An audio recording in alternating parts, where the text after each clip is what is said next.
యాక్చువల్గా నడుచుకుంటూ వస్తున్నాను, బయట నుంచి ఎక్కుతుంటే లవ్లీ మ్యూజిక్ నాకు వినిపిస్తుంది. So I felt so happy.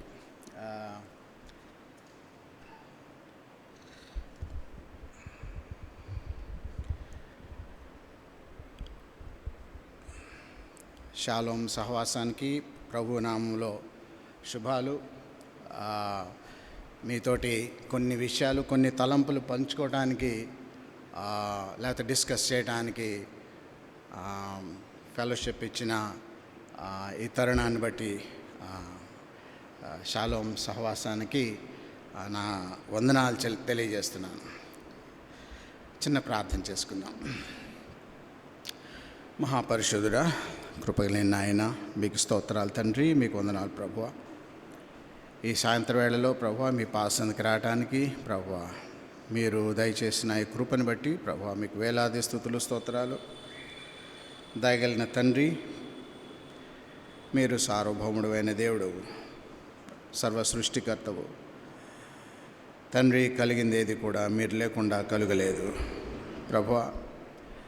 మా యొక్క స్మాల్ మైండ్స్ తోటి ప్రభువా అనంతుడు అయిన మిమ్మల్ని అర్థం చేసుకోవడానికి ప్రభువా మేము చేరి ఉంటుండగా మీ యొక్క కృప మాకు విస్తారంగా దయచేయమని ప్రార్థిస్తున్నాము. మీ సిలువ చాటున నన్ను మరుగుపరచండి, బలహీనుణ్ణి ప్రభా తండ్రి నన్ను బలపరచండి తండ్రి. మా యొక్క మైండ్స్ మీ మీద ఫోకస్ చేయడానికి మీ సహాయం మాకు దయచేయమని ప్రార్థిస్తున్నాం. నన్ను మమ్మల్ని కరుణించండి. మా యొక్క మైండ్స్ మీ మీద కాన్సన్ట్రేట్ చేయడానికి ప్రభా మీ సహాయం దయచేయండి. పరిశుద్ధాత్మదేవ, మీ యొక్క పరిచర్యకు నన్ను మమ్మల్ని అప్పచెప్పుకుంటూ మీ యొక్క సత్యాన్ని, మీ యొక్క వాక్యాన్ని అడ్డుకోవాలని చూసే ప్రతి అంధకార శక్తిని యేసు నామములో బంధిస్తున్నాము. మీ యొక్క సత్యానికి, మీ యొక్క వాక్యానికి వచ్చే ప్రతి ఆటంకాన్ని యేసు నామములో తొలగిస్తున్నాము. ప్రభువా మీ సహాయం దయచేయండి. ప్రభువా మమ్మల్ని కరుణించండి, కనికరించండి. ఈ యొక్క సమయాన్ని మమ్మల్ని, మా మైండ్స్ని మీ యొక్క అధికారానికి అప్పచెప్పుకుంటూ యేసుక్రీస్తు వారి అతి శ్రేష్టమైన నామములో ప్రార్థించి స్తుతించి వేడుకుంటున్నాము తండ్రి, ఆమేన్.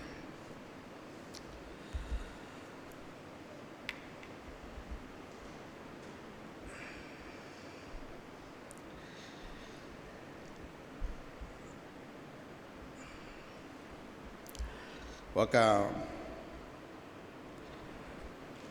స్టూడెంట్ ఆఫ్ సైన్స్ ఒక ఎక్స్పెరిమెంట్ చేస్తున్నారంట. He's doing a research on cockroaches. Cockroaches అంటే తెలుసు కదా, బొద్దింకలు. బొద్దింకల మీద పరిశోధన చేస్తూ ఆయన కొన్ని అబ్జర్వేషన్స్ చేశాడు. ఆయన ఎక్స్పెరిమెంట్ ఏంటంటే, ఒక బొద్దింకని ఇక్కడ పెట్టి ఒక లైన్ దగ్గర పెట్టి షూ అని చెప్పి అంటే పరిగెత్తుకొని వెళ్ళిపోయిందంట. వెంటనే రీడింగ్స్ నమోదు చేసుకున్నాడు. అంత డిస్టెన్స్, అక్కడ క్రాసింగ్ లైన్ ఒకటి ఉంది, ఎంత టైంలో ఆ డిస్టెన్స్ని కవర్ చేసింది అని నోట్ చేసుకున్నాడు రీడింగ్. సరే, ఈసారి ఏం చేశాడంటే బొద్దింకను తీసుకొని ఒక కాలు తీసేశాడు. దానికి 6 కాళ్ళు ఉంటాయి బొద్దింకకి. ఒక కాలు తీసేసి ఈసారి పెట్టి షూ అని గట్టిగా అరిశాడంట. అనగా పరిగెత్తుకొని అది వెళ్ళిపోయాడు. ఇప్పుడు నోట్ చేసుకున్నాడు. నెక్స్ట్ ఇంకొక కాలు తీసేశాడు. షూ అని గట్టిగా అనేటప్పటికి మళ్ళీ అది పరిగెత్తుకొని వెళ్ళింది. ఈ విధంగా మొత్తం ఒక్కొక్క కాలు తీసుకుంటూ పోయి అది ఎంత టైంలో అది పరిగెట్టగలిగింది అన్నది చూసి మొత్తం రీడింగ్స్ అన్నీ నోట్ చేసుకున్నాక ఇంకా 6 కాళ్ళు తీసేసిన తర్వాత షూ అని అన్నాడు. అది అస్సలు కదలలేదు. కాబట్టి ఆయన రీసెర్చ్ ఫైండింగ్స్ యొక్క కంక్లూజన్ ఏంటంటే, బొద్దింకకి 6 కాళ్ళు తీసేసిన తర్వాత దానికి వినపడదు అని రాశాడంట. అర్థమైందా? ఎందుకు పరిగెట్టలేకపోతుంది? అది ఒక్కొక్కటి స్లో డౌన్ అయిపోతుంది కదా, ఒక్కొక్క కాలు తీసేస్తుంటే. బట్ అన్ని కాళ్ళు తీసేసిన తర్వాత ఇంకా కదలలేకపోతుంది. ఎందుకంటే దానికి వినబడట్లేదు. That is the conclusion. మీలో అర్థమైన వాళ్ళు కొద్దిగా నవ్వారు. ఎందుకు నవ్వు వచ్చింది?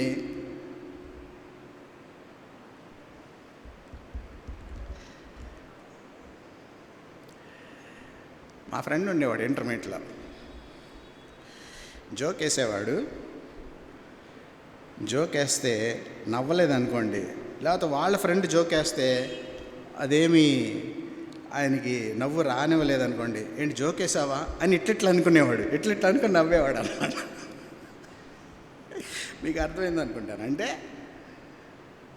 ఇక్కడ మిస్ అయింది ఏంటంటే లాజిక్ మిస్ అయింది, రీజన్ మిస్ అయింది. బొద్దు ఎందుకు వెళ్ళలేకపోతుందంటే దానికి వినబడక కాదు, కాళ్ళు తీసేశారు కదా. ఒక్కొక్క కాళ్ళు తీసేస్తూ ఉంటే అది స్లో డౌన్ అయిపోతుంది. మొత్తం 6 కాళ్ళు తీసేసిన తర్వాత ఇంకా కదలటానికి స్కోపే లేదు. కాబట్టి ఆ విధంగా రీజన్ లేకుండా సైంటిఫిక్ స్టడీ ఉంటే అట్లాగే ఉంటుంది.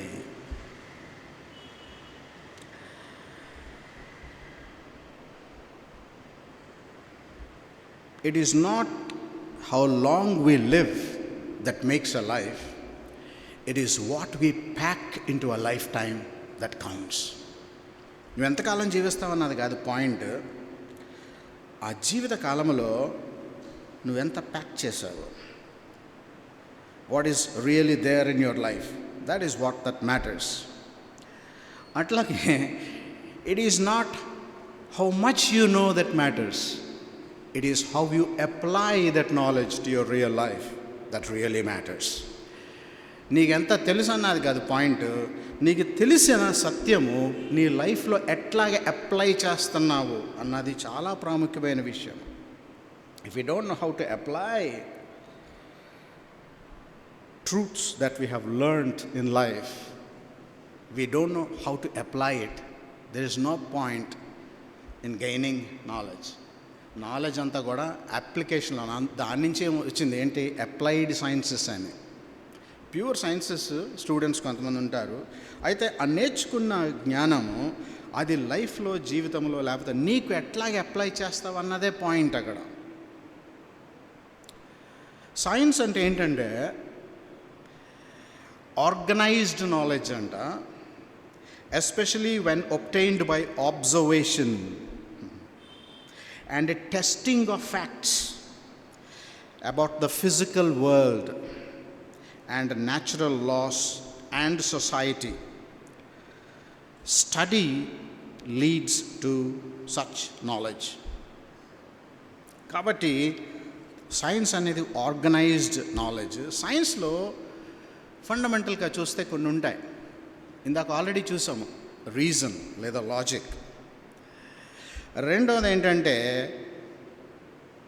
సైన్స్లో ఎక్స్పెరిమెంటేషన్ ఉంటుంది, సైన్స్లో అబ్జర్వేషన్ ఉంటుంది, సైన్స్లో థియరీస్ ఉంటాయి, సైన్స్లో లాస్ ఉంటాయి.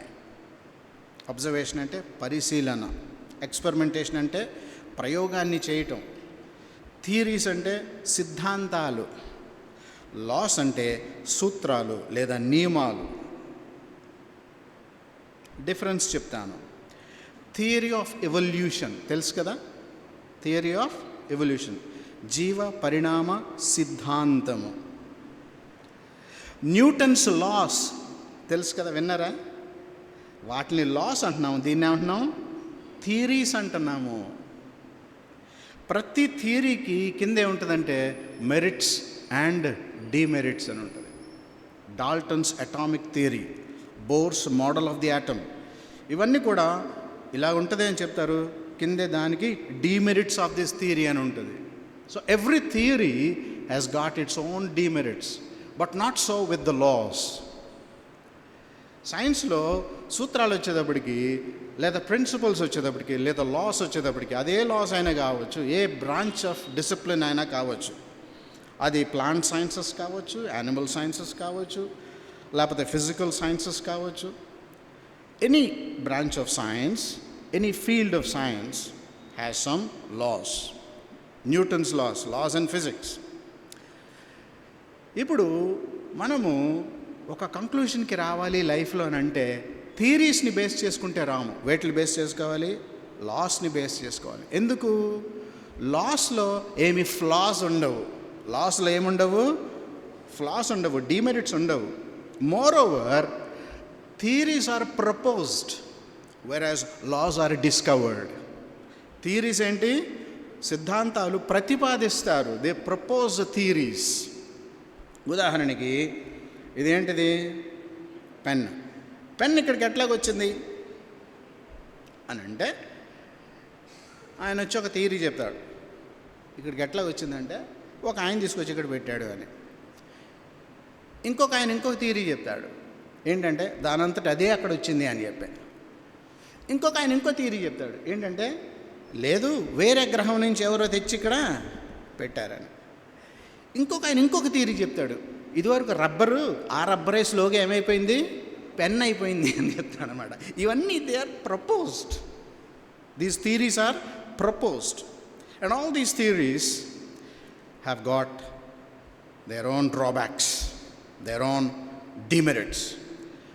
అయితే లాస్ వచ్చేటప్పటికి Newton's laws, for every action there is equal and opposite reaction. Laws of inertia, జెనెటిక్స్లో laws of heredity, laws of thermodynamics, ఇలాంటి చాలా లాస్ ఉన్నాయి. లా ఆఫ్ గ్రావిటీ అంటే ఏంటి? భూమికి గురుత్వాకర్షణ శక్తి ఉందన్నది. ఇట్ ఈస్ అ లా. ఆ లా తప్పు అని ఇక్కడి నుంచి దూకామనుకోండి కిందికి, ఏమవుతుంది? భూమికి గురుత్వాకర్షణ శక్తి లేదు అని చెప్పి దూకామనుకో, ఏమవుతుంది? కాళ్ళు ఇరుగుతాయి. గురుత్వాకర్షణ శక్తి, లా ఆఫ్ గ్రావిటీ, దానికి లా ఉంది, ఇట్లా భూమికి గురుత్వాకర్షణ శక్తి ఉంది అన్న సంగతి ప్రపోజ్ చేసినప్పటి నుంచి ఉందా, లేకపోతే అంతకుముందు కూడా ఉందా? అంతకుముందు కూడా ఉంది. ఉన్నదాన్ని ఈరోజు తెలుసుకున్నావు నువ్వు. అందుకనే లాస్ ఆర్ డిస్కవర్డ్ వెరాజ్ థియరీస్ ఆర్ ప్రపోజ్డ్. అర్థమవుతుంది కదా? సో లైఫ్లో మనము కరెక్ట్ కంక్లూషన్స్కి రావాలి అని అంటే థియరీస్ని తీసుకుంటే కరెక్ట్ కంక్లూషన్కి రాము, కానీ ఏం తీసుకుంటే వస్తాము? లాస్ని తీసుకుంటే వస్తాము. సైన్స్లో లాస్ అంటే పచ్చి నిజం అని అర్థం.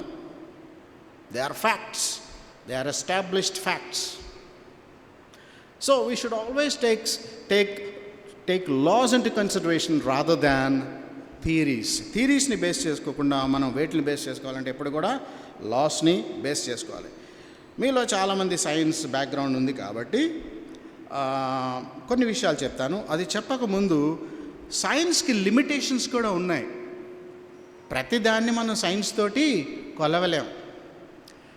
రోజ్ ఈజ్ రెడ్ అన్నది సైంటిఫిక్గా నువ్వు ప్రూవ్ చేయగలవు. ఎందుకంటే ఇంత వేవ్ లెంగ్త్ నుంచి ఇంత వేవ్ లెంగ్త్ వరకు ఉంటే ఆ కలర్ ఏంటిది? రెడ్ కలర్ అని చెప్తావు. కానీ రోజ్ ఈజ్ బ్యూటిఫుల్ అని సైంటిఫిక్గా నువ్వు చెప్పలేవు. ఎందుకంటే beauty is a different dimension all together. ఉదాహరణకి ఇక్కడి నుంచి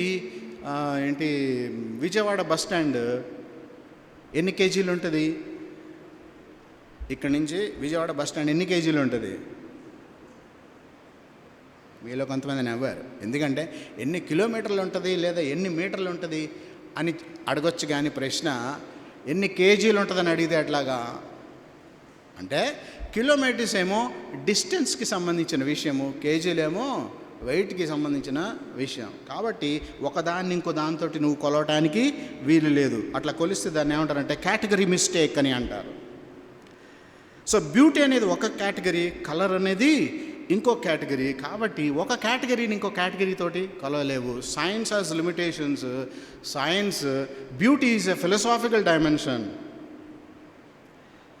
ప్రతిదాన్ని సైన్స్ తోటి నువ్వు కొలవలేవు. నీ కూతుర్ని నువ్వు ఎంత ప్రేమిస్తున్నావు సైంటిఫిక్గా ప్రూవ్ చేయలేవు. Love is a different dimension, beauty is a different dimension. Science has limitations. Science cannot be the measure of all things. Science deals with the physical world. అందుకని వాటిని ఏమన్నారు? ఫిజికల్ సైన్సెస్ అని అన్నారు. భౌతిక ప్రపంచానికి అంటే దేనికైతే పదార్థం ఉంటుందో, టైమ్ స్పేస్ మ్యాటర్కి సంబంధించిన విషయము ఏది? Physical science. ఇంకోటి మనం గుర్తుంచుకోవాల్సింది ఏంటంటే scientific studies and inductive study. 2 studies ఉన్నాయి. ఇండక్టివ్ స్టడీ ఒకటి, డిడక్టివ్ స్టడీ ఒకటి. Inductive study, deductive study. ఒక ఎగ్జాంపుల్ చెప్తాను, మీకు బాగా అర్థమవుతుంది. ఇక్కడ ఒక పెద్ద బుక్ ర్యాక్ ఉంది అనుకోండి. అందులో ఒక 1000 పుస్తకాలు ఉన్నాయి. ఒక పుస్తకం తీసావు, అది ఫిజిక్స్ పుస్తకం. ర్యాండమ్గా ఒక చోట ఇట్లా పుస్తకం తీసావు, అది ఫిజిక్స్. ఇంకో చోట ఎక్కడో ఇట్లా లాగావు, అది కూడా ఫిజిక్సే. మరొక చోట మళ్ళీ లాగావు, అది కూడా ఫిజిక్స్ పుస్తకమే. కాబట్టి నువ్వు స్టేట్మెంట్ ఆ ర్యాక్లో ఉన్న పుస్తకాలన్నీ కూడా ఫిజిక్స్ అని చెప్పలేవు.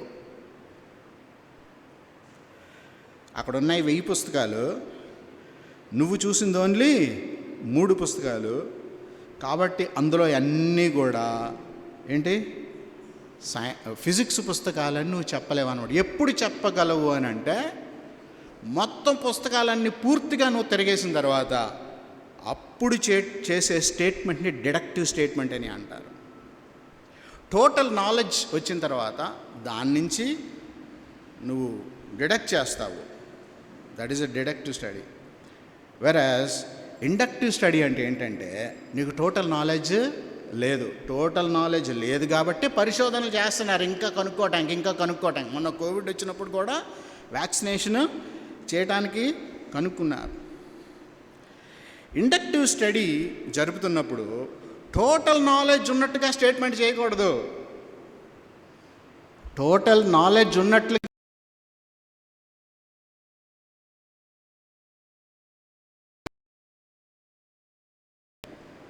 లేకపోతే ఒక ఊహాజనితమైన ఒక జంతువు ఉంది. బాడీ ఏమో సింహంలాగా ఉంటుంది, తోకేమో గుర్రంలాగా ఉంటుంది, తల చూస్తేమో మేకలాగా ఉంటుంది. అట్లాంటి జంతువు ఉంది అని నువ్వు ప్రూవ్ చేయగలవా?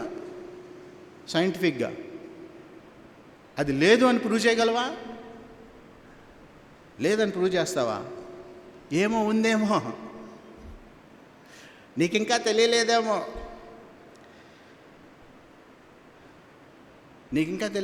ఏమో ఉందేమో కదా. కోవిడ్కి వ్యాక్సిన్ ఉందని వ్యాక్సిన్ లేదు అని చెప్పగలవా? ఏమో ఉందేమో అని కదా పరిశోధన చేసేది. లేదు అని ఎప్పుడు చెప్తావు తెలుసా? మొత్తం స్టడీ అంతా టోటల్ నాలెడ్జ్ నీకు ఉంటే ఆ స్టేట్మెంట్ చేయొచ్చు, లేకపోతే చేయకూడదు. కాబట్టి scientific studies and inductive study but not deductive study. Deductive study అంటే నీకు టోటల్ నాలెడ్జ్ ఉండి చేసే స్టేట్మెంట్ని డిడక్టివ్ స్టేట్మెంట్ అంటారు.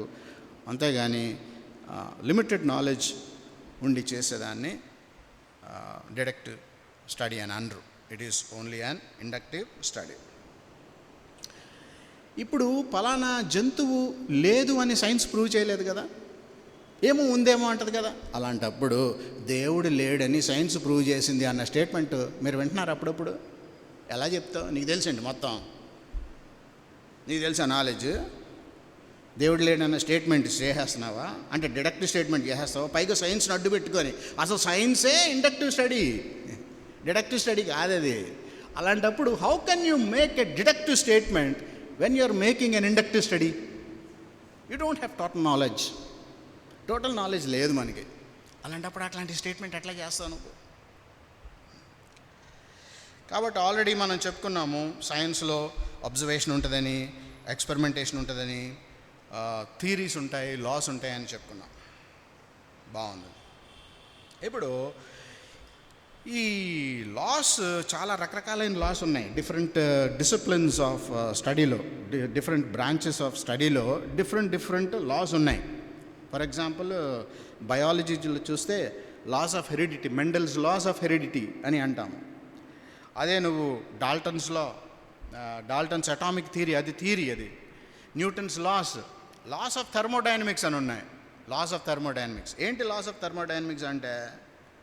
థర్మోడైనమిక్స్ అంటే ఏంటంటే దానికంటే వెళ్ళకముందు ఈ రకరకాలైన లాస్ అన్నిటికీ ప్రధానంగా ఫండమెంటల్గా 2 లాస్ ఉన్నాయి. ఏంటి తెలుసా? అది లా ఆఫ్ కాజాలిటీ. ఏంటి లా ఆఫ్ కాజాలిటీ అంటే? లా ఆఫ్ కాజాలిటీ అంటే ఏంటంటే, పరిమితి ఉన్న ప్రతి దాని వెనకాల కారకం ఉంటుంది. Everything that is finite has a cause. పరిమితి ఉన్న ప్రతి దాని వెనకాల ఏముంటుందంటే ఒక కారకము ఉంటుంది. Everything that has a beginning has a cause. Everything that has a beginning has a cause. ఇది లా ఆఫ్ కాజాలిటీ. ఉదాహరణ చెప్పాలంటే, ఇక్కడ షర్ట్ ఉంది, వెనకాల కాజ్ ఏంటి? టైలర్. ఈ బిల్డింగ్ ఉంది, వెనకాల కాజ్ ఎవరు? బిల్డర్. అర్థమవుతుందా? ఇంట్లో చేసిన మంచి బిర్యానీ కూర ఉంది, దానికి కాజ్ ఎవరు? బిర్యానీ వండినోళ్ళు. అర్థమవుతుందా? ఒక మంచి పెయింటింగ్ ఉంది, దాని వెనకాల ఎవరు ఉంటారు? పెయింటర్ ఉంటాడు. ఒక బిల్డింగ్ ఉంటే ఆర్కిటెక్ట్ ఉంటాడు. సో పరిమితి ఉన్న ప్రతి దాని వెనకాల ఏముంటుందంట? కారకము ఉంటుందంట. Everything that is finite, or in other words everything that has a beginning has a cause. It has a cause. This is called law of causality. ఇంకొక లా ఉంది, లా ఆఫ్ యూనిఫార్మాలిటీ. అంటే ఏంటంటే, అవే కాజెస్ కనుక నువ్వు సప్లై చేస్తే అవే ఎఫెక్ట్స్ కనిపిస్తాయి, అవే results వస్తాయి. అందుకు నువ్వు ఎక్స్పెరిమెంట్ చేస్తున్నావు. ఎప్పుడో వాళ్ళు చేసిన ఎక్స్పెరిమెంట్ కాకుండా ఇవాళ నువ్వు లెబారెటరీలో కూడా నువ్వు ఎక్స్పెరిమెంట్ చేస్తున్నావు. ఎక్స్పెరిమెంట్లో ఏం చేస్తావు? ఈ ఉద్దేశంతో నువ్వు చేస్తున్నావు. ఎయిమ్. ఈ ఎక్స్పెరిమెంట్కి ఏం కావాలి? యాపరాటస్. ఎలా చేయాలి? ప్రొసీజర్. ఏమేమి అబ్జర్వేషన్ చేసావు? అబ్జర్వేషన్. ఏంటంటే కంక్లూషన్, ఇన్ఫరెన్స్ కదా. తీసుకోవాల్సిన జాగ్రత్తలు. ఏ ఎక్స్పెరిమెంట్ అయినా ప్రధానంగా ఇవి ఉంటాయి కదా. నువ్వు ఎక్స్పెరిమెంట్ చేస్తున్నప్పుడు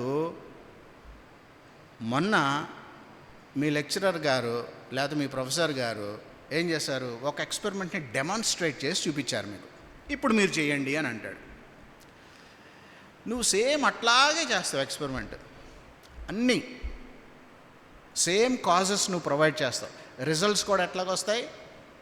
సేమ్ రిజల్ట్స్ రావాలి. దాన్ని ఏమంటారంటే యూనిఫార్మాలిటీ అని అంటారు. If you provide the same causes you will get the same results. So ఈ రెండు, law of causality and law of uniformality, ఇది అన్ని బ్రాంచెస్ ఆఫ్ సైన్స్కి అప్లై అవుతుంది. ఇప్పుడు లాస్ ఆఫ్ థర్మోడైనమిక్స్లో ఫస్ట్ లా ఆఫ్ థర్మోడైనమిక్స్ ఏం చెప్తుంది అని అంటే, energy cannot be created, energy cannot be destroyed, or matter cannot be created by on its own, it cannot be created, it cannot be destroyed. Second law of thermodynamics ఏం చెప్తుందంటే there is entropy in this world. Entropy అంటే ఏంటంటే, స్లోగా usable energy తగ్గిపోతుంది. Usable energy ఏమవుతుంది? తగ్గిపోతుంది. ఉదాహరణకి మీకు ఎగ్జాంపుల్ చెప్తాను. మీరు వంట చేయాలి, పెద్ద వంట చేయాలి, ఒక 100 మందికి చేయాలి. అప్పుడు గ్యాస్ పొయ్యి మనకి నువ్వేం చేస్తావు? మంచిగా పుల్లలు పెడతావు కదా, కట్టె పుల్లలు పెట్టి వెలిగిస్తావు. దాన్ని వెలిగించిన తర్వాత మంచిగా ఏమొస్తుంది? మంచి హీట్ వచ్చి మొత్తానికి అంత మంచి ఫుడ్ తయారవుతుంది. ఇప్పుడు పొయ్యిలో ఏం మిగులుతుంది? ముందు పుల్లలు పెట్టావు, తర్వాత ఏముంది? ఏముంటాయి పొయ్యిలో? నేను కష్టమైన ప్రశ్న అడిగానా? యాషెస్ ఉంటాయి కదా, బూడిద ఉంటుంది. ఇప్పుడు మళ్ళీ బూడిదని వెలిగించామనుకో, వెలుగుద్దా? ఎందుకని? యూజ్ చేసుకునే ఎనర్జీ ఏమైపోయింది? అన్యూజబుల్ ఎనర్జీగా మారిపోయింది. ఎనర్జీ కన్వర్ట్ అయిపోయింది. యూజబుల్ ఎనర్జీ ఏమైపోయింది? కన్వర్ట్ అయిపోయింది. అర్థమవుతుందా? Energy, total amount of energy in the universe is constant, but it is changing from usable to unusable. అంటే యూజబుల్ నుంచి అన్యూజబుల్కి కన్వర్ట్ అయిపోతుందంటే ఏంటంటే, అనంతమైన శక్తి ఈ విశ్వములో లేదు. విశ్వములో ఉన్న ఎనర్జీ లేకపోతే విశ్వం అనేది పరిమితి కలిగినది, అనంతమైంది కాదు. చాలా పెద్దది కానీ అనంతమైంది కాదు. అర్థమవుతుందా? ఒక ఆయన ఒక కథ చెప్పమని చిన్నపిల్లలు అడుగుతారు కదా, పడుకుంటున్నప్పుడు కథ చెప్పమని అడిగితే వాళ్ళ డాడీ ఒక కథ చెప్తున్నారంట. ఏం లేదు, ఒక ఒక విలేజ్లో బాగా పంట పండింది. అవన్నీ ధాన్యం అంతా తీసుకొచ్చి ఒక పెద్ద కుప్ప పోశారు. అయితే ఒక పిచ్చుకొచ్చింది, ఒక గింజ ఎత్తిపోయింది. మళ్ళీ ఇంకో పిచ్చుకొచ్చింది, ఇంకో గింజ ఎత్తిపోయింది. మరి ఇంకో పిచ్చుకొచ్చింది, ఇంకెంజ, ఇలా చెప్పుకుంటూ పోతున్నాడు. ఇంకో పిచ్చుకొచ్చింది, గింజ ఎత్తిపోయిందని. ఇంకా అడుగుతున్నాడు. తర్వాత అప్పుడే అడుగుతున్నావేంటే, ఏంటి నెక్స్ట్ ఏంటి నెక్స్ట్ నెక్స్ట్ అప్పుడే కాదు, ఏమవ్వాలి, ఈ గింజలు మొత్తం అయిపోవాలి. అది ఎప్పుడు అవుద్ది? కానీ మీరు లాజికల్గా ఆలోచిస్తే ఎప్పటికైనా గింజలు అయిపోవాల్సిందే. గింజలు చాలా ఉన్నాయి, కానీ ఇన్ఫినిట్ కాదు. అది ఏంటది? ఫైనైట్. అర్థమవుతుందా? విశ్వము చాలా పెద్దది, కానీ ఫైనైట్. ఎలా తెలుసు? Laws of thermodynamics. Energy is depleting. Energy ఏమైపోతుంది? డిప్లీట్ అయిపోతుంది. సో ఈ రెండు లాస్ చాలా ఇంపార్టెంట్ అన్నమాట. ఈ రెండు లాస్ ఏం చెప్తున్నాయనంటే, విశ్వము అనంతమైనది కాదు, విశ్వము పరిమితి కలిగినది. అనంతమైంది, చాలా పెద్దది, నో doubt, but it is finite. ఇంకోటి ఏంటంటే తెలిసింది, హబుల్స్ టెలిస్కోప్ ద్వారా యూనివర్స్ ఈజ్ ఎక్స్పాండింగ్. యూనివర్స్ ఏమవుతుందంట? ఎక్స్పాండ్ అవుతుందంట. ఈ ఎక్స్పాండ్ అవుతున్న యూనివర్స్ని మీరు వెనక్కి జరిపారనుకోండి, ఇలాగ ఎక్స్పాండ్ అవుతుంది. ఆ ఎక్స్పాండ్ అవుతున్న యూనివర్స్ని మళ్ళీ వెనక్కి జరిపారనుకోండి, ఏమవుతుంది? ఇలాగైపోయి ఇలాగైపోయి ఇలాగైపోయి ఇలాగైపోయి చిన్న పాయింట్ దగ్గర అయిపోయి తర్వాత వ్యానిష్ అయిపోద్ది. అంటే దాని అర్థం ఏంటి? Universe had a beginning. Universe finite, universe had a beginning. If law of causality ఏం చెప్తుందంటే, everything that has a beginning has a cause. Everything that is finite has a cause. కాబట్టి ఈ అనంతమైన విశ్వము వెనకాల ఏముందంట? ఒక కారకము ఉన్నది. అనంతమైన విశ్వం వెనకాల ఏముందంట? ఒక కారకము ఉన్నది. అది ఉనికిలోకి తెచ్చిన రీజన్, లేకపోతే కారకము లేదా కాజ్ ఉన్నది. ఆ కాజ్ ఎట్లాగా అయి ఉండాలి? అనంతమైన కాజ్ అయి ఉండకూడదు సుమా. ఆ కాజ్ ఎట్లాంటిది అయి ఉండాలి? It should be an infinite cause, the uncaused cause. ఈ విశ్వం వెనకాల ఉన్న కారకము అనంతమైన కారకము. పరిమితి కలిగిన ప్రతిదాని వెనకాల కారకం ఉంటుంది కదా. విశ్వము పరిమితి కలిగింది, విశ్వానికి ఆరంభం ఉంది. కాబట్టి విశ్వానికి ఏముంటుంది? ఎండ్ కూడా ఉంటుంది. మీకు ట్యాబ్లెట్స్ ఉంటాయి కదా, ట్యాబ్లెట్ మీద ఏముంటుంది? Date of manufacture, date of expiry. మనకు కూడా ఉంటుంది date of birth, date of death. అంటే భౌతికమైన దాని గురించి మాట్లాడుతున్నాను నేను. కాబట్టి విశ్వానికి కూడా స్టార్టింగ్ పాయింట్, ఎండింగ్ పాయింట్ ఉంటుంది. ఎందుకంటే యూనివర్స్ ఈజ్ ఫైనైట్. ఈ ఫైనైట్ యూనివర్స్ వెనకాల ఉన్న కాజ్ మాత్రము it is an infinite cause, it is an uncaused cause. ఒకదాన్ని ప్రొడ్యూస్ చేయాలంటే ఎనర్జీ కావాలి కదా, శక్తి కావాలి కదా. ఒకదాన్ని తయారు చేయాలంటే ఏం కావాలి? శక్తి కావాలి. అందుకనే రోజు భోంచేస్తున్నాం, లేకపోతే ఏ పని చేయలేం కదా. ఎందుకని? మనకి శక్తి కావాలి కదా.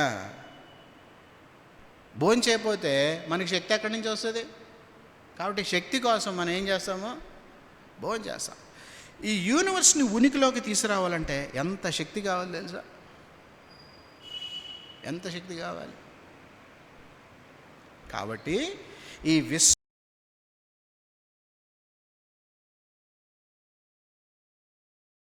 శక్తి కలిగిన కాజ్. ఎలాంటి శక్తి కలిగిన కాజ్? అనంతమైన శక్తి కలిగిన కాజ్, కారకం. అర్థమవుతుందో చెప్పేది? The cause behind the universe is an infinite cause. The cause behind the universe is a powerful cause. ఆ పవర్ ఎట్లాంటిదంటే ఇన్ఫినిట్ పవర్ ఉండాలి. ఇన్ఫినిట్ పవర్ ఉండాలి. అనంతమైన శక్తి కలిగిన కారకము ఈ విశ్వము వెనకాల ఉండాలి. మరి దీన్ని తయారు చేయాలంటే మనకి నాలెడ్జ్ ఉండాలా, ఇంటెలిజెన్స్ ఉండాలా లేదా? ఉండాలి కదా. ఒక రేడియో తయారు చేయాలన్నా, ఒక సెల్ ఫోన్ తయారు చేయాలన్నా, ఒక ప్రోగ్రామ్ తయారు చేయాలి అన్నా ఏముండాలి? ఇంటెలిజెన్స్ ఉండాలి కదా. తెలివి లేకుండా దాన్ని తయారు చేయగలమా? ఇది మరి ఈ విశ్వం ఎంత బ్యూటిఫుల్గా డిజైన్ చేయబడింది, ఎంత బ్యూటిఫుల్గా డిజైన్ చేయబడింది. అది మ్యాక్రో లెవెల్ కావచ్చు, మైక్రో లెవెల్ కావచ్చు. నువ్వు ఆస్ట్రానమీని స్టడీ చేయొచ్చు, లేదా మైక్రోస్కోపిక్గా స్టడీ చేయొచ్చు, ఎలక్ట్రాన్ మైక్రోస్కోప్ కింద చూడవచ్చు, లేదా విశ్వాన్ని స్టడీ చేయొచ్చు. సో మ్యాక్రో స్టడీ కానీ మైక్రో స్టడీ కానీ ఎక్కడ చూసినా సరే మనకి డిజైన్ కనిపిస్తుంది. ఏం కనిపిస్తుంది? మనకి డిజైన్ కనిపిస్తుంది. డిజైన్ ఉందంటే వెనకాల ఎవరు ఉంటారు? డిజైనర్ ఉంటాడు. గుర్తుంచుకోండి, designer. So the cause behind the universe is an infinite cause. It is a powerful cause. It is an intelligent cause. It is an intelligent cause. చిన్నపిల్లోడు వాళ్ళ అక్కని గిచ్చితే వెళ్ళి దాక్కుంటాడు. ఎందుకు దాక్కోవడం? దేనికి? చేసింది తప్పు. ఎలా తెలుసు?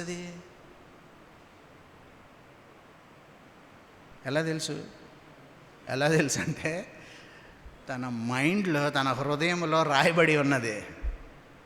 ఇది తప్పు అని చట్టము, మారల్ లా ఉన్నది. మారల్ లా ఉందంటే ఏంటి తెలుసా అర్థము? మారల్ లా గివర్ ఉన్నాడని అర్థం. నైతిక పరంగా నువ్వు ఉన్నావు అని, నువ్వు ప్రవర్తిస్తున్నావు అంటే దాని అర్థం ఏంటంటే ఆ యొక్క చట్టాన్ని ఇచ్చిన వాడు ఉన్నాడు అని అర్థం అన్నమాట. ఎవరినన్నా మర్డర్ చేస్తే, ఎవరైనా దొంగతనం చేస్తే, ఎవరు దొంగతనం చేసినట్టే నేనే అని ముందుకు రాడు. ఎవడు ఏం చేస్తాడు? వాడు పారిపోయి దాక్కుంటాడు. ఎందుకని? తప్పు చేశాడన్న సంగతి తెలుసు. ఎట్లా తెలుసు ఆయనకి? హృదయంలో, తన కాన్షియన్స్లో తనకి తెలుసు అనమాట. మారల్ లా ఉందంటే ఏంటంటే అర్థము, మారల్ లా గివర్ ఉన్నాడు అని అర్థం అన్నమాట. అంతేగాని ఆటోమేటిక్గా ఏమి ఉండదు. అది అర్థమవుతుందా? ఒక డిక్షనరీ ఉందంటే ఏంటి అర్థము? డిక్షనరీ రాసిన లెక్సికోగ్రాఫర్ ఉంటాడని అర్థము, రాసిన ఆయన ఉంటాడని అర్థం అక్కడ.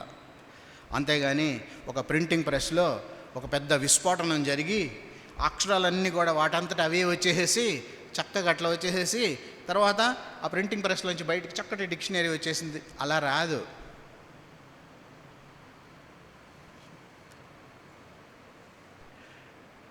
అలాగే మన బాడీలో కూడా volumes and volumes of information ఉంది. ఎక్కడ? ప్రతి కణములో. మన జీనోమ్లో ఉంది. తెలుసా మీకు ఆ సంగతి? డిఎన్ఏ అంటారు కదా, తెలుసా? 4 అక్షరాలు ఉపయోగించి మొత్తం ఇన్ఫర్మేషన్ ఉంది.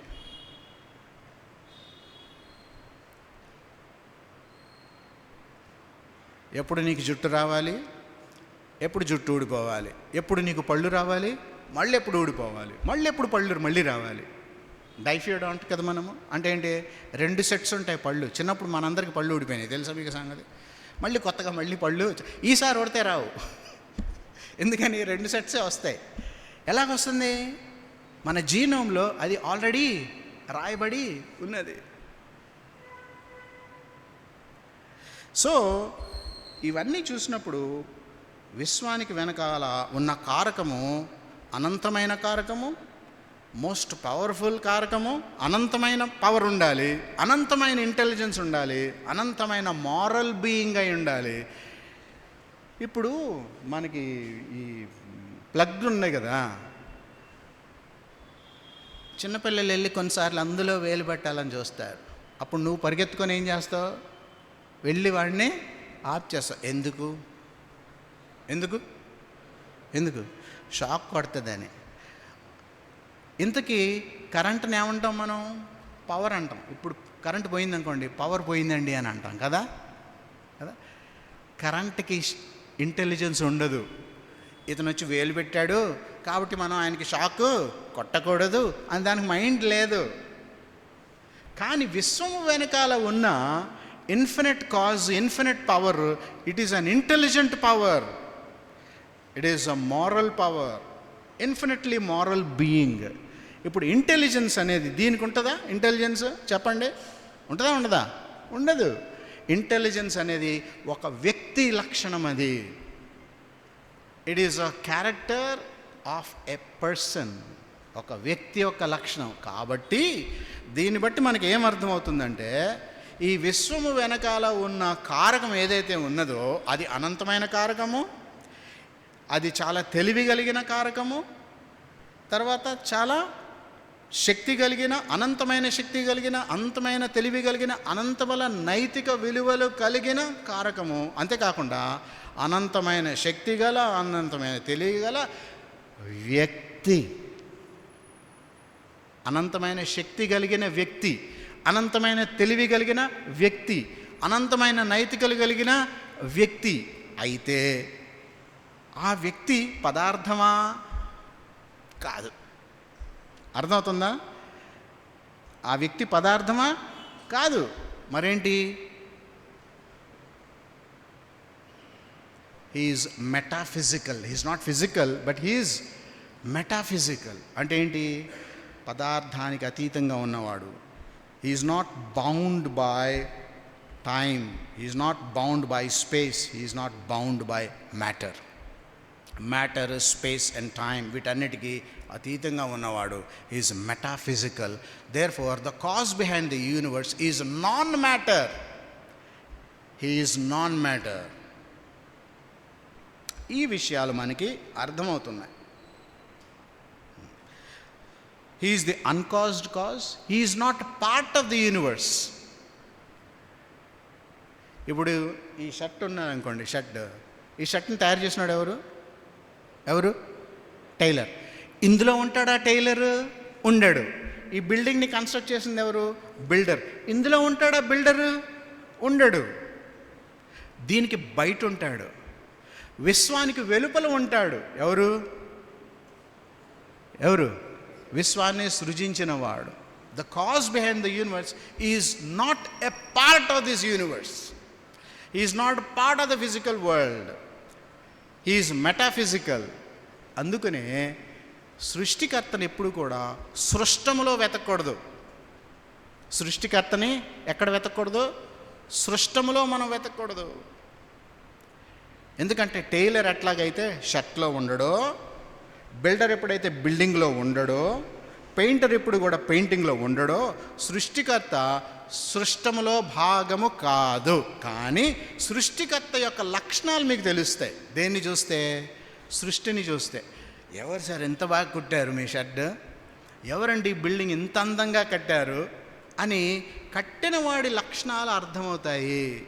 అందుకనే దేవుని వాక్యంలో ఏముంటుందంటే సృష్టిలోని సంగతులను ఆలోచించటం వలన దేవుని యొక్క అదృశ్య లక్షణాలు, ఆయన యొక్క నిత్యశక్తి, దైవత్వం మనకి అర్థమవుతాయని ఉంది దేవుని వాక్యంలో. We come to know the qualities of the Creator when we observe the things that He has created. అర్థమవుతుంది కదా? కాబట్టి అంతేగాని సృష్టిని పట్టుకొని ఇది దేవుడు అది దేవుడు అని అనకూడదు. సృష్టి దేవుడు కానేరదు.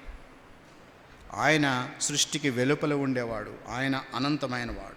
ఆయన వ్యక్తి అయి ఉన్నాడు. ఆయన నైతిక విలువలు కలిగిన వాడు. So he is infinitely powerful, omnipotent అని అంటాం. ఈజ్ ఇన్ఫినిట్లీ వైజ్, ఆమ్నిషియంట్ అని అంటాం. He is the infinite uncaused cause. Therefore he is a self existent. తనకు తానుగా ఎగ్జిస్ట్ అయి ఉన్నాడు. తాను ఎగ్జిస్ట్ అవటానికి ఇంకొక కారకము ఉండదు. He is self existent. అందుకనే నువ్వెవరు అని అంటే నేను ఉన్నవాడను అనువాడను. I always exist. Time, matter and space అనేది created things, but God is uncreated. He is self-existent. ఇన్ఫినిటీలో ఎప్పుడు మార్పు ఉండదు, అనంతంలో ఎప్పుడు కూడా మార్పు ఉండదు. 100 - 1 ఎంత? 99. మరి ఇన్ఫినిటీ -1 ఎంత? ఇన్ఫినిటీ. చూసారా తేడా? 100 - 1 = 99. ఇన్ఫినిటీ -1 ఎంత? Infinity. 100 - 5 is 95. Infinity -5 is infinity. Infinity -1000 is infinity. Infinity minus నువ్వు ఎంత పెద్ద సంఖ్య అయినా అటు వేసుకో, ఈజ్ ఈక్వల్ టు ఇన్ఫినిటీ. ఎందుకంటే ఇన్ఫినిటీలో మార్పు ఉండదు. అందుకనే ఈ యొక్క విశ్వానికి వెనకాల ఉన్న అనంతమైన తెలివి కలిగిన, అనంతమైన శక్తి కలిగిన, అనంతమైన వ్యక్తి ఎవరైతే ఉన్నారో ఆయన అనంతమైన వాడు, ఆయనలో మార్పు ఉండదు. అందుకనే ఆయన నిన్న నేడు నిరంతరము ఏకరీతిగా ఉన్నాడు. ఈరోజు ఒక మాట రేపు ఒక మాట చెప్పడు. ఈరోజు ఏమంటే అదే ఫిక్స్, ఇంకంతే.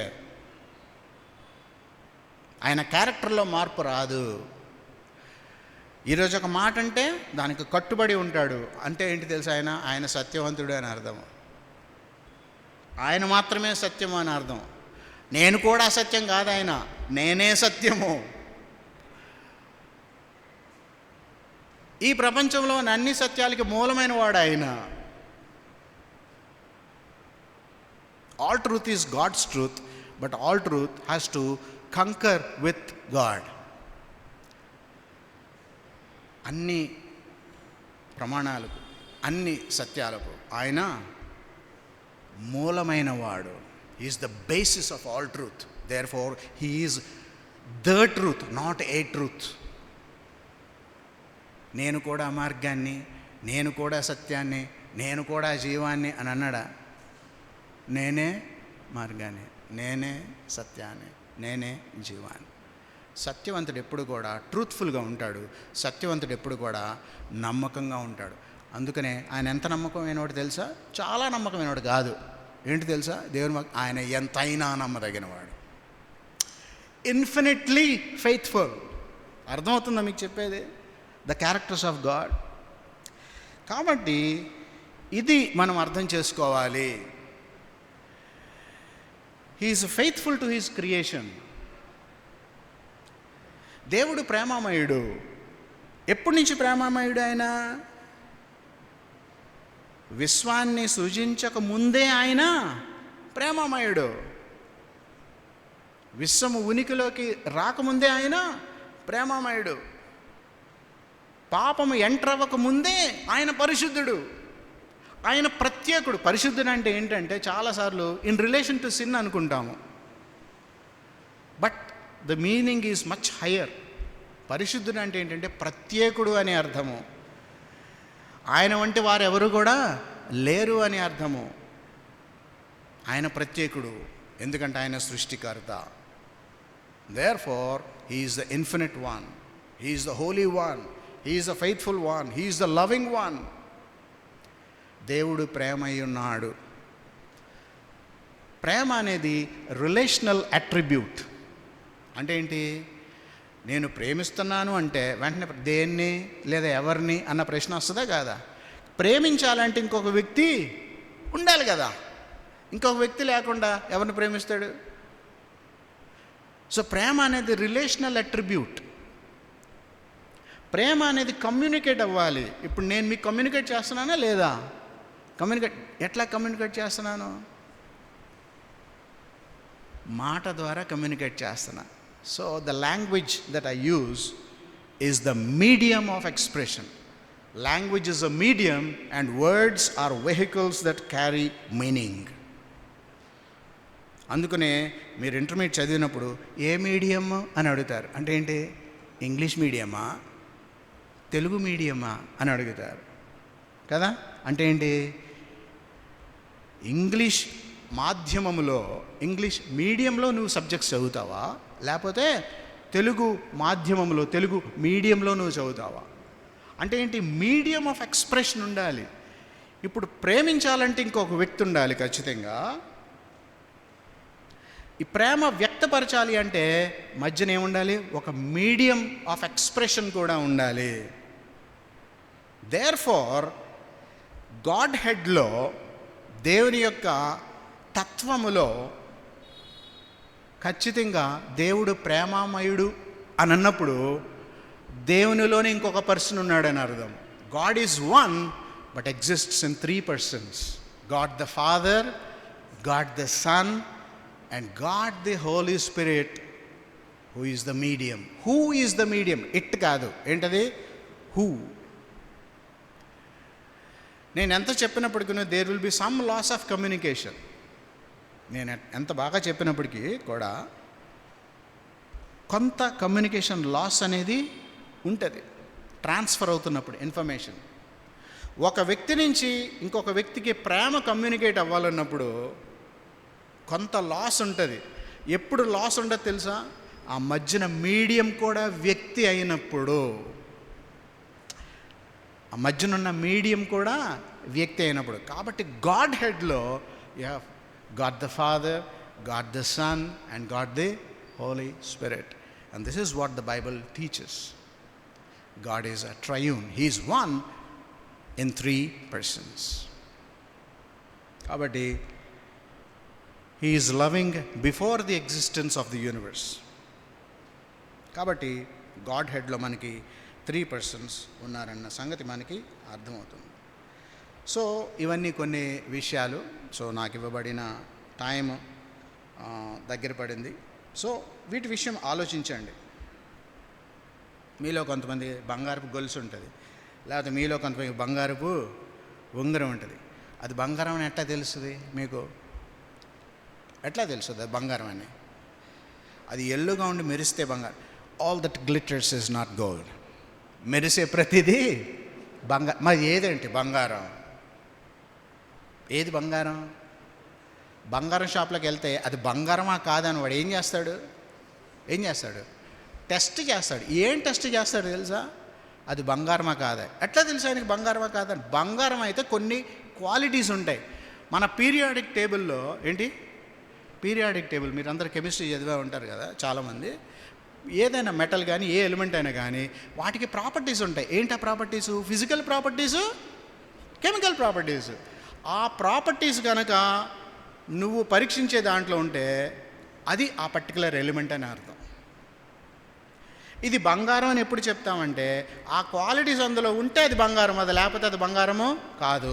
ఇప్పుడు ఏమైతే దేవుని గురించి లక్షణాలు చూసామో ఆ క్వాలిటీస్ నువ్వు పరిశోధిస్తున్నప్పుడు నీ యొక్క గమనంలో ఉన్న వ్యక్తిలో ఈ క్వాలిటీస్ కనిపించినాయి అనుకోండి, అనంతమైన క్వాలిటీ, నిన్న నేడు నిరంతరం ఏకరీతిగా ఉండే క్వాలిటీ, అనంతమైన శక్తి కలిగిన పదార్థము కాని ఆత్మస్వరూపి అయిన వాడు అయి ఉన్నాడు అనుకోండి.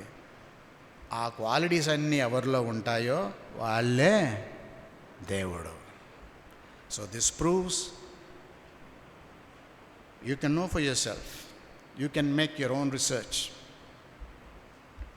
And find out who God is. దేవుడు ఎవరన్న సంగతి నువ్వు తెలుసుకోవచ్చు. కానీ ఒకటి ఉంది సుమా, ఒక పరిమితి కలిగినది ఎప్పుడు కూడా అనంతమైన దాన్ని తెలుసుకోలేదు.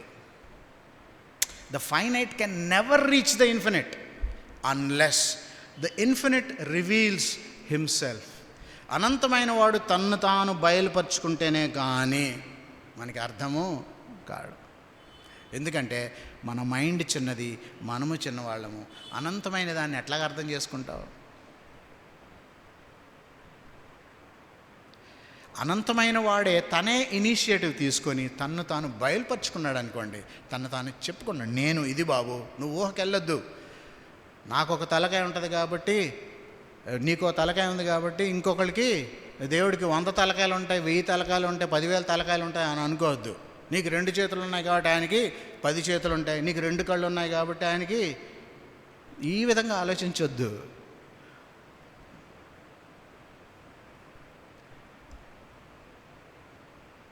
నన్ను నేను బయలుపరుచుకున్నాను, this is who I yam.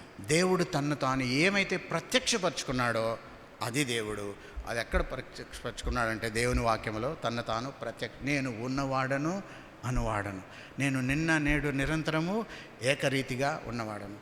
నేను ఆత్మస్వరూప్, దేవుడు ఆత్మ కనుక ఆయన ఆరాధించేవాళ్ళు ఆత్మతోటి సత్యంతోటి ఆరాధించేవాళ్ళు.